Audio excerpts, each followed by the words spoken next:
Tông ơi, tao cụ thiê có thứ hai tia, có yêu yêu cụ nó có ai chẳng yêu kia, cho cụ nhoi lên thiê cụ yêu cho có tao có mua cụ tụt gì xưa Tông, Tông ơi, tao cụ thiê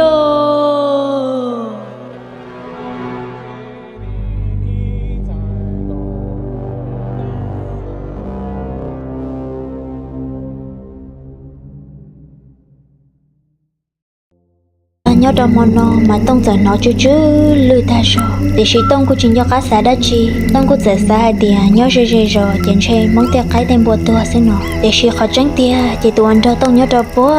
tiền tôi rồi tí chỉ là mấy lia tuần đó chỉ thấy anh nên câu nhá ôn nhà khó tua là một chuyện tế nhớ cho mấy lia là lối rồi ta chỉ tông thế liền nó chú lư tam bảo linh đời tôi những vì do nhớ cho rồi thâu lon đời chỉ nghe bố đá tao nó tông lối số tự xia giờ đó nên nhẹ tông hàng nên tức là một trời tông cá lại nếu tức là một nó máy liên thế tông gỡ tới lũ shit tỉnh ta do lên đó chỉ nếu thế lũ tông mình nhớ cho bố tiền đôi rồi tỏ tông chỉ nếu thế lũ ziêu máy liên tỏ tông chỉ xong cho khách trả nó là một đôi ta kỳ luôn đôi ca tông chỉ lọ ô chia tông sai trong đời tông ít xa nó tí tụi mình đã tôi mà lưu chỉ lưu bưng nhớ trong đời tông ít xa luôn thọ nó chỉ tông thế lũ chứng tí plei thế sợ chừng ta xin đó tông mà liên cho khách sai sau một đôi tuần đời tông ít xa nó ô chia cho khách giờ máy liên là xứ thọ nó chỉ nếu bỏ đán đó nếu xa cho rồi chỉ nên giờ chỉ lấy chuyện cho cá tông thế lịch giờ tao bỏ ni bỏ đan đợi ta để suy thầu tông cứ ít xúa chỉ ở trong ni bỏ đan đợi ni thế lịch nó chỉ ni thế lịch giờ cho cá mong tông đua tông thế lịch cho cá bỏ ni bỏ đan đợi do mấy lia là xứ thầu nó chỉ mấy lia thế lịch nuôi cho tông hai tia do lịch cho tông do cơn đó tam bảo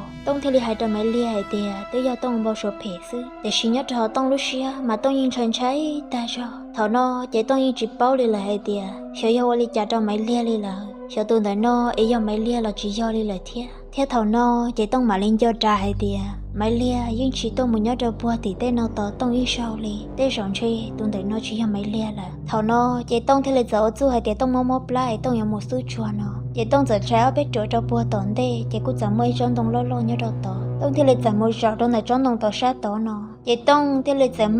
mà nhẹ sau tông một cho bùa tỏ mấy lia nó thầu nó là xấu li chán chơi đá và đá trẻ ua thế là xấu li chán nếu bỏ đan đỡ là xấu li chán trên nơi xa để tông một lót tia xứ nó cho nên giải chính cho mong tông lại thế là xấu chả chỉ thầu tông nhớ cho bố tỏ sau tôi mù chỉ tông giờ bỏ nia tỏ nó chỉ ua chỉ tới chuyện này do mấy lia luôn giờ tí nia bỏ nia mong xấu nơi dân nơi lăng tư nãy tí chị mẹ con giờ mong khâu lán tuần tua họ tí tu mẹ mà bao hồn sống phong lư ta rồi thầu nó mà tông chiến trai đi lô ô chia chỉ tao bỏ đua đáy rồi ấy bỏ chân tam bỏ nó đi ô đồ tông chiến trai tông chỉ đi riêng cho hậu trì là thế thầu nó chỉ tông xài số hai tia yêu khe cho cá lô chia cho kẻ đeo lô thế họ yêu mua lại tao không thế mua cho bùa thì mấy liên là lú rồi lô chia nếu bỏ đá họ nhớ cho bùa tao không thế tao thấy lại thế ấy cho yêu đi trả đi lô thầu tông ta tao sẽ lên ta xứ chỉ chôn gọi đi từ bỏ đá là này chỉ đi bao lại thế chỉ nên thế lịch giờ cha lo số hú tông hai tia tông có dùng mua đá chi à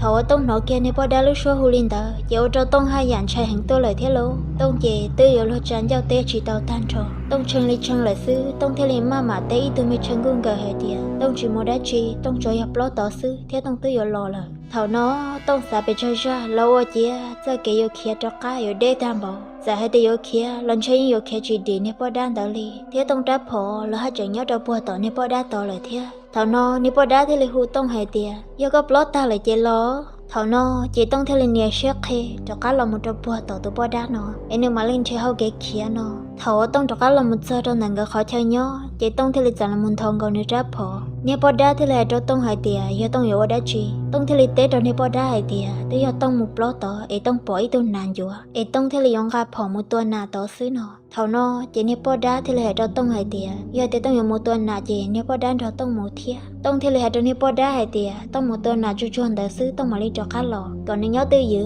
gõ lên một trái lên đòn đó chỉ nào hao kia lại nó để suy nếu bỏ đá chỉ cả đi luôn thầu nó tông thì lại cho nếu bỏ đá hệ tiền yêu lý trả là nếu yêu một xứ nó chỉ gõ lên một lần tàu để suy tao tông đi bỏ ta cho nó chỉ tông thì lại giảm một nửa đáp bỏ kho rồi rong đi rồi rong trâu chỉ gõ lên thì lại giảm một chân tua cho tao trong tông lo tao giờ hậu kéo còn nếp bỏ đan đợn run đợi tông cho để tông mà li kia sẽ bỏ đi là xứ nọ giờ tông thế là giờ ti lo tơ kia này ra bỏ tông một trong nếp bỏ đan đỡ thế ở trong nếp bỏ đan đỡ hay tiệt có tôi chỉ làm mấy lia rồi xía ô li giờ có giờ chỉ bỏ ra mua kia li nâng mua nâng cá đã mua đã kể nhiều mua nhiều chỉ số shit tha thông chi tới lúc xí hở thầu tông ta tỏi nhiều tụ cái bỏ xứ giờ ở chia nếp bỏ đan giờ chỉ li theo vi phong cho bọn đã cá kê lời thiệt thầu nó chỉ tông thế là ti lo kia để chỉ tông họ chỉ kia một trâu bò thì mấy lia là lúc rõ thiệt tông họ chỉ lấy ti lo kia đó cá một trâu bò đó tông là lúc rõ lời thiệt luôn vậy thầu nó sơ cái lo đeo luôn thiệt tông kia một trâu lấy lúc trong sáng đón đây rõ xứ vậy ở chia nói lúc số bò nè hu yang hạ lu lại tông cá xứ luôn tông to cú thiệt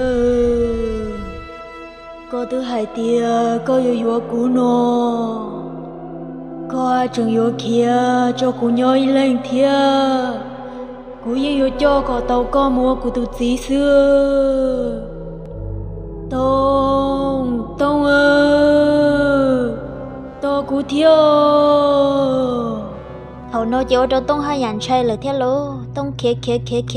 là một sao trong đấy in vô kế sư vậy tông sát thao hừng lợi tông lúc rồi tàn thao tông cho linh to kia trong đời lợi kế thầu nó lo lúc số hu nhưng chẳng hu tại sao đi thế tông theo lịch ti lo sai đầu tàu cá nó ủa chị tí tụi mình bỏ ra thì tí tụi mình thua lừa sợ khâu lá nhỏ thì mà chỗ cha chỗ chị bùa tổ lo sư thầu nó chỉ nên bỏ ra mà lời rơi su trong đời tông là sư tiền luôn tông theo lịch cha lo tông ra bỏ ra nên bỏ ra thế nhẹ y tế không chi tí lúc xí hở thầu lúc số phòn đó sư chỉ chỗ trâu là chỉ trâu bọn nên bỏ ra chỉ to vi vong trâu tổ tông chạy trâu hừng lợi chỉ tông dạy ở sang bỏ lý tư lo tông theo lịch tia sợ chân thế đó khác kia muốn gì giờ cái nó mà tông ý chữ tôi mù mà yêu chủ yếu ý nếu chọn đun đầy ta kỳ ý đã su thế mà theo lịch cho để suy nhớ ra rõ nó chỉ tông theo lịch theo sư chỉ thấu lúc nó canh trồng tin năng là tế là một rõ bề sợ sư chỉ tông cũng trả là một son đua đâu bùa tỷ là lúc rồi lại theo để suy thấu tông là một son đua học chế sư chỉ tông chỉ lịch chuyện cho cá lì lợi vì do để tông theo lịch theo sư chỉ ở tông sát chừng trai cơn gạo lì theo thấu nó chỉ tông nhẹ thế gì là sợ đầu nhưng chỉ bỏ lời để do vì tôi đã chỉ theo ô lì trả tông yêu muốn trai tam bỏ linh đời họ nhớ linh đời nhớ bỏ ra chỉ có chờ tông là một sao đâu bùa tiền thu rõ sư chỉ mong thế áo dấu chung chỉ nhớ bỏ ra có chỉ tao lo là một trò hậu rõ chỉ nên cút sợ là mong gạo đâu bùa tiền thu rõ tỷ là ý chỉ rõ tôi trò rõ nên chỉ cứ tin những cha tới nó mò rõ bề sợ chỉ tông mà lý chỉ lo lại thế mà nuôi cho tông hay thế yêu lý cha chỉ tông mà lý ở tí rong bìa tới tới mà ý bùa trả giả đâu tông này thế tông xỉm long lố thầu nó là mà lý mua cá lâu câu cho là một lần tông thế là mà lý hút gì nén tông một nén cho tông lố nhớ cho mono mà hậu tông là lưu rồi áo tổ cơn gạo lì đỏ cá thầu là anh nén cho tông ta vậy thì nén cứ giờ gọi tông chạy bên nu thiết xin đầu lò chạy tông này thiết gì lỡ thế là chỉ bú tông tô một cái đế lỡ tông cô nhón chia to là một tới to lì cô chỉ mua đá chỉ thế để khi đỏ cá thầu tới lúc lì kia sư vậy giờ nhớ lắm mấy nu tông chạy để tông mò ta hậu nọ chị ô chị ở bên nu đã sư tông chạy chơi món thần tháp lo truy nu sư tông chạy chơi thua kia lỡ thầu nó dành chơi anh đi bỏ đan đỡ tức là một cải tàu tông linh chu đốn chu plei là sợ yêu lì cha thầu nó là tôi những vị dân tôi để kẹn chuan tệ vậy là tôi mua tông lúc chị cho là mua đá hoặc hoa mua cho mua rải ta là mấy lia nếu thế là chỉ bảo cho lì hay tia tông tứ tua là thầu nó chỉ suốt xí liu tông dạy mấy lia là một xứ chỉ tứ tàu ở lúc lì là tứ thầu lúc chơi ở tông tàu tầng mấy lia chia hay tứ tông giờ tôi giờ mấy lia mua tông tụ bao nè nó là ở chia tứ chỉ bảo tông trò cá tua lì lại thia thầu nó mấy lia nhưng chỉ bảo lì hay tia sợ yêu lì trả lì là mấy lia chẳng xa hay tia chơi yêu tông chẳng ba chỉ tàu chi là yêu tông tứ một mua đồ từ chia lại xứ nó thầu nó chỉ mấy lia chỉ lì khó xia nó là chỉ cá bự là chỉ trâu thế mấy lia chỉ lì chỉ mua lên chỉ mua xí phá xong lì giả ta lo lì là chỉ mấy lia nè thế lì sợ tao nu mấy lia hay thì yêu lì trả mấy lia thế lì sợ tao kia hay trong này tông thế mấy lia gõ lên cho mấy lia nè vì do chỉ mấy lia thế tông gõ thế suy thảo ông gõ cho là một nền đê là chỉ mấy lia nè là sợ đâu là những bao trong hai tia tông thế mấy lia gõ những suy thảo nền đê là nó chỉ thảo nó mua cho nên ở tô búa tao tông là lúc sợ tôi sợ trò mấy lia là lúc sợ chỉ mấy lia nè thế lì sợ tao nu cho là hai tia do tông ở đây chỉ là thầu nó chỉ là thế này mà khi trong mấy liên này hay thì tông tao muốn trí tới tới mừng xong linh đó vậy tông chắc là một sợi lưu lý sư tông mò vậy tông chỉ lý thua là nó thầu nó chỉ mấy liên này thế là giải chắc là một khi trong mấy liên thế hay trong mấy liên hay thì còn mấy liên ôi xia chỉ số tỏ tông gì là còn mày lia ấy xem muốn theo tụi chia ấy xem muốn bao lâu nâng nào đã xì thảo nó về mày lia hai giả khó xia thì hai giả do tông lợi sư mua canh rau mày lia ít nhiều mót tao hậu sư lò mày lia này rong xia hai tiền chơi giả tông là một tàu mày lia đã linh cả tên lưu cho dán tôi bùa thảo là non ta để xíu ở chia ở bên nước xứ mày lia cứ sợ cho li cho cá sông là thia thảo nó mày lia do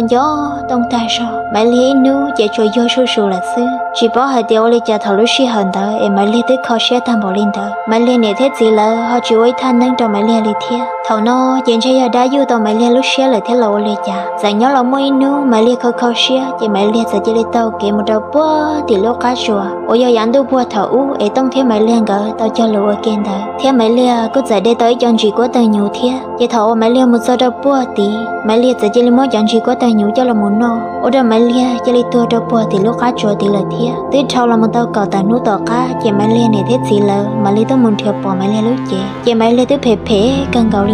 lại thế lấy tao mỗi mày lia lúc chỉ sai đầu búa thì cá chùa thì là sư thảo mày lia tua ta là một tao chuyện đến đó vậy cho nên ở lia ở tên nhớ sai trong đại lúc cá chùa tới thế cho tao kể tôi muốn thao trong đại lúc cá chùa đó rong núi rong mò mà lại hai chừng nó số hai cứ thiên đàn tua bùa hậu lúc cá chùa hậu tua ôi giờ hai cho khóc lần con đỏ đa đừng chỉ xí tao đàn tu liên nó không muốn được họ tư lợi để xí tao cá lúc chạy nhung thao là một tông tao xong vậy thôi dạ con chia tao lại thiệt chỉ bỏ hai tia sợ do mày lia thế tông gỡ lên tao muốn nhau ở kia lại lo sợ do gỡ lên tôi xin thiệt chỉ xí tao li ê ô châu đâu có lúc xí hở ô có chẳng còn của thảo bí là một son tôi đã thảo sau nó thiệt nhớ linh để cho đá nâng đời nó thì cô yêu móp bia cho là một trò chơi li nó one day giờ thì cô ông ba tao ra chơi thằng đây nó là bé sợ đào mà li là một cụm lăng ok